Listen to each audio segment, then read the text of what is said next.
I was working at a financial firm in New York City with a bunch of very smart people, and I had a brilliant boss I much admired. I went to my boss and told him I was going to start a company selling books on the internet. He took me on a long walk in Central Park, listened carefully to me, and finally said, "That sounds like a really good idea, but it would be an even better idea for someone who didn't already have a good job." You can have a job, or you can have a career, or you can have a calling. And if you can somehow figure out how to have a calling, you have hit the jackpot, because that's the big deal. I met Jeff Bezos 25 years ago, and he told me, "Dave, I want you to invest in my company. What are you doing?" "I'm gonna start a bookstore in my garage." "Okay, and I'm gonna put it online. People buy online, and I'm gonna ship out of my garage. But if you invest in me, Dave, someday I'm gonna be the richest man in the world. I'll do over $100 billion. First of all, there is no such thing as $100 billion 25 years ago. Statistically, there's no such thing. Countries didn't have 100, our national debt wasn't $100 billion. And this dude's telling me at 26 years old that he's gonna be the richest man in the world because he has a garage and the internet? That was his truth. No, but he did not know it, and neither did I. But the difference between him and I is I was laughing, scoffing, and jesting at him, and he was already applauding himself, going, at the right way, at the perfect time, I'm gonna make as much as I can as quickly. And I'm sitting there going, there's no way this is gonna be a big business. Do something you're very passionate about, and don't try to chase what is kind of the hot passion of the day. Seen in that light, it really was a difficult choice, but ultimately, I decided I had to give it a shot. I didn't think I'd regret trying and failing, and I suspected I would always be haunted by a decision to not try at all.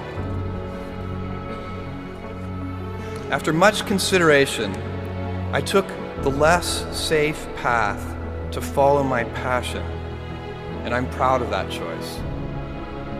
As a young boy, I had been a garage inventor.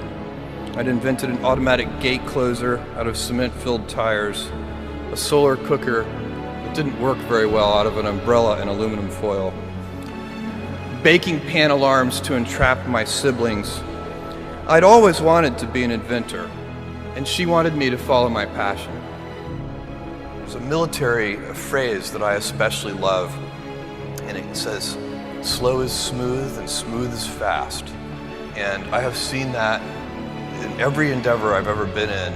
That's the kind of thing that really allows you to make progress. You know, you get certain gifts in life and you want to take advantage of those, but I guess my advice on adversity and success would be to be proud not of your gifts, but of your hard work and your choices.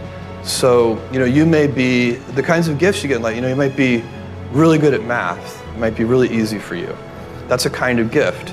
But practicing that math and taking it to the next step, that could be very challenging and hard, and take a lot of sweat. That's a choice. You can't really be proud of your gifts because they were given to you. You can be grateful for them and thankful for them. But your choices, you choose to work hard.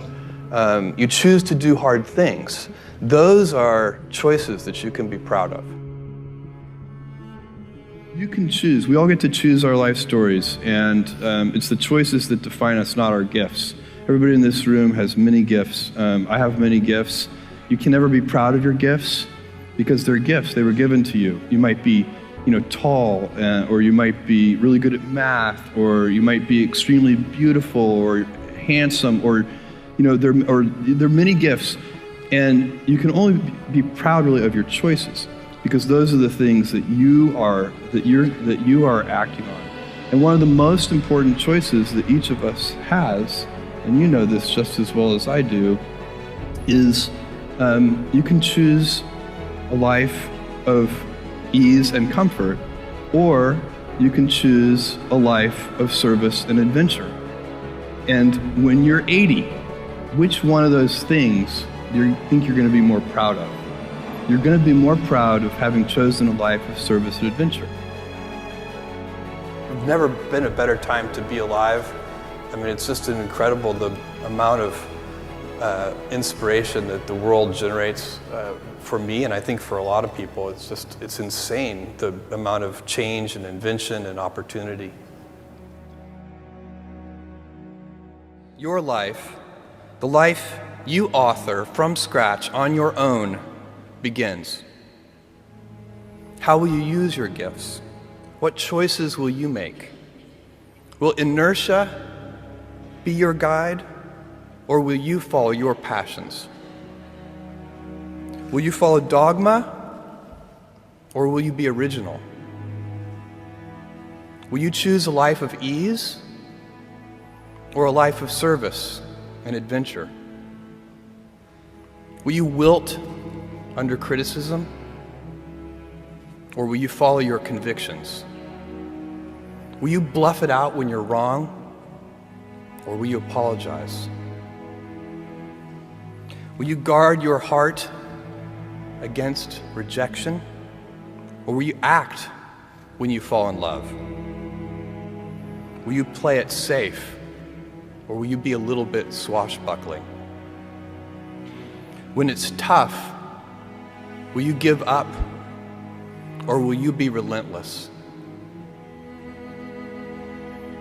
Will you be a cynic, or will you be a builder? Will you be clever at the expense of others, or will you be kind? Every time you figure out some way of providing tools and services that empower other people to deploy their creativity, you're really onto something. You know, you're very lucky if you have a career. A lot of people end up with a job. If you don't love your work, you're never going to be great at it. Jules Verne, Mark Twain, Galileo, Newton, all the curious from the ages would have wanted to be alive, most of all, right now.